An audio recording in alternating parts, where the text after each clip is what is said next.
Man, don't you ever play Guilty Gear X and think, you know what, this is not good enough. It needs to be 4-player. And that's Guilty Gear Iska. And this game is awful. Like, honestly, one of the worst fighting games I've ever played.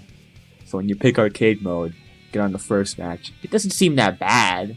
Until you realize you have to turn around manually. And yes, you heard me. Manual turnarounds in a fast-paced fighting game. And that wouldn't be so bad if it was just one-on-one.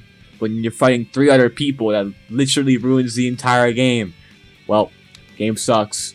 But that's not all. You know how in actual Guilty Gear, you die really fucking fast. But here, it takes forever to kill someone. You can also switch between background and foreground, like in another game like Fatal Fury. Iska may look like that original awesome game, but it doesn't fucking feel like it. So you beat the first 3 opponents. Not too hard, so one-on-one. But the 4th opponent, you have to fight 2 people by yourself. Yeah, you don't get a teammate. You have to do it yourself. And I tried for so long, but I just kept dying and dying and dying and dying and dying and dying over and over again. It's impossible. Maybe if I got a teammate, this would be possible, so I gave up on arcade mode. Let's see the other modes. First, we got Versus, and they really just rip off the Smash Bros. Character select screen. Like, it's the exact same. Let's see. And there's... What the fuck? There is level 999 CPU. What does that look like? Oh, they just read all your inputs. But 4-player free-for-all is cancer. Just look at this! Is this okay fun to you? Like, I can't even tell what is happening. And plus, apparently, having to turn around doesn't help because someone at the devs thought that manual turnaround in a fast-paced fighting game was a good idea. Yeah, you can tell I really despise this mechanic, as well as this whole fucking game. Literally, some characters become unusable because of manual turnarounds. Characters that are good at XX suck here. Next game mode. So we have here is GG Boost, and no, they did just not make a beat 'em up in a fighting game. Oh, for fuck's sake, they did! And the controls even worse than the main game! And the turnaround input is even tighter! Who thought this was a good idea? I can't even pull a single combo in this mode. All I have to do is mash, and the enemies don't even put a challenge either. The game mode is so poorly made. It doesn't even control well. I can't even do anything. I gotta calm down. The worst part is that they made a separate game out of this. Sure, it controls better, but the same issues with the game mode still persists. The enemies are brain dead, and the bosses don't put up a challenge at all. But hey, at least you can play the actual Guilty Gear in that separate game. So there's also a feature in this game that lets you make custom recolors, which is cool and all. But why would I want to do that on a controller? If I wanted to do that, I would just go on Fighter Factory Mugen, or even better, play a different fucking game. You know, there's one thing left to do. Put all the CPUs at 999. No, I was expecting this to be much more than I thought. Next game. A Guilty Gear game on the DS. Why would you ever want to put that on a handheld? I don't fucking know. So entering arcade mode, and what the fuck is this? You know, this kind of plays better than Iska in some ways, but the movement feels awful, if that makes sense. But you can actually turn around manually. No, not manually. Automatically, which is a big step up from Iska.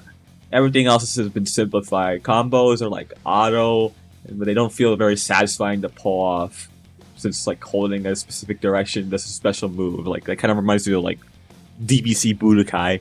But hey, at least you can roaming cancel. That ever comes into good use. There's also these power-ups all over the platforms that you can grab that can heal you, fill your tension meter, and sometimes you'll get teleported to the other screen, which is irritating. But yeah, this game also sucks ass. I mean, you can literally tell from looking at this. Look how disgusting the sprites look. Guilty Gear X had some really good looking sprites, but what the fuck happened here?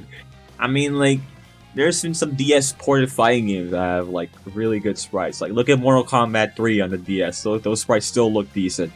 And remember how on Iska took a long ass time to kill someone? Well, it even takes even longer to kill someone. So prepare to get timed out a lot. And the AI doesn't help either. The AI is brain dead. They still kill you, but they just spaz all over the place. So you just like, what are they doing? Well, there's one more thing left to talk about. And this game has mini games. So the first mini game is you get dolphins in the rings. It's pretty simple. You can set the rings on fire for more points, but it ends there. Second mini game has to do something with music, but I can't fucking figure out what I'm supposed to do. Third mini game, you like clean Bridget's yo-yo, and that sounds as fun as it is. Fourth mini game, you play as Jam and grab falling objects. It's pretty basic. Fifth mini game, you straight up play 8-ball pool. Sixth mini game, you just click on boss doors, and seventh mini game, you just slice wood. And you see these mini games are just so bland and basic.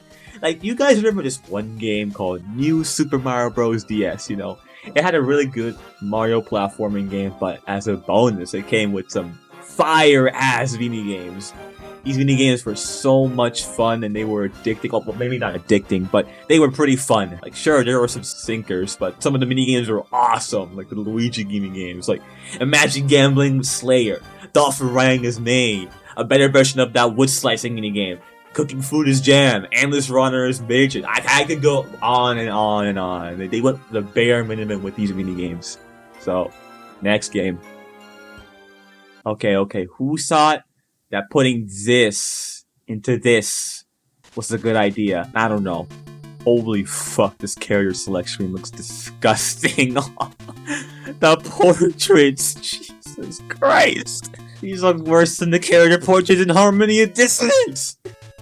Okay, let's just pick Soul here. And what am I looking at? This looks really bad, but you know, that's to be expected. If it's going to put this game into a GBA game, that's fine. And oh my god, the music. The music is so fucking bad, bro. This is like Rayman 1 on the Game Boy Color bad.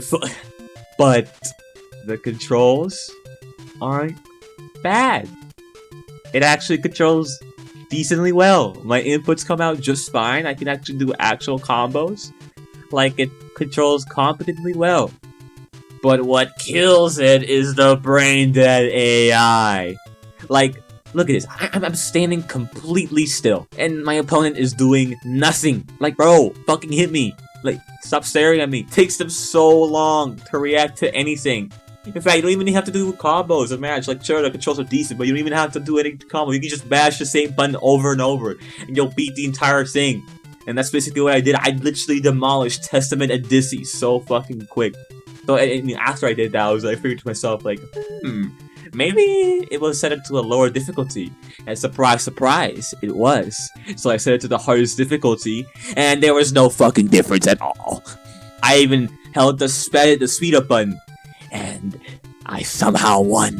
So maybe if the AI was decently programmed, the game would be mediocre, but it's not. So next. Oh man, you ever wanted to play Guilty Gear MOBA? Well, this game still isn't for you. So now when you start off the game, you see Soul and Sin staring at a fire. And Sin can't sleep, so he's all like, I'm gonna teach you how to fight. And you are actually telling Soul, bad guy, how to fight? You could have made this tutorial section way better. So you get this long-ass tutorial, and it all looks promising, but the combat feels fairly clunky, and some of the inputs don't feel good to pull out. If it even comes out. Like, you're just gonna be mashing all the fucking time. This is way more effective than doing actual combos. You can dash, you have abilities, but again, you can just mash the attack button. So after the tutorial, Soul gets tired of Sin lecturing him, so he starts to beat the shit out of him, and you know, as Soul fashion, he literally knocks him out. So after that, we get a few story sections, which I'm like, okay, I don't really care for the story in these games, because like, the story is pretty fucking convoluted in Guilty Gear games. So then next time, we see Soul and Sin in a village. And they find some evil lantern-looking things. So they destroy a few. But then all of a sudden, they just keep respawning and they can't use their magic. And this furry starts talking to the two. Explains that they just respawn, so you have to destroy it. And it's just a minion spawner from a MOBA. And again, out of all the genres they could have picked, why a MOBA? Like, imagine if we get a Devil May Cry style Guilty Gear game. That would have been amazing. But no, slow and clunky MOBA. After destroying that minion spawner, we see these soldiers, quote unquote, because these things don't really look like soldiers, they look like sex dolls, to be honest. And the furry explains that we have to destroy this Master Ghost thing, which is basically like the main core in a MOBA game. After that mission, we have to do a chase sequence where we end up at the furry's home, which conveniently has been acting weird, so we have to do something about it. And you know how I said the controls don't feel good? Well, the controls get even worse from here because you have to control these robot things, which took me so long to do. It was that infuriating. And then there was a timer thing, and then it ran out, and I fucking rage quit, and I uninstalled the game. And I never want to play that shit ever again. And those were bad Guilty Gear games that I don't want to touch ever again. Thanks for watching.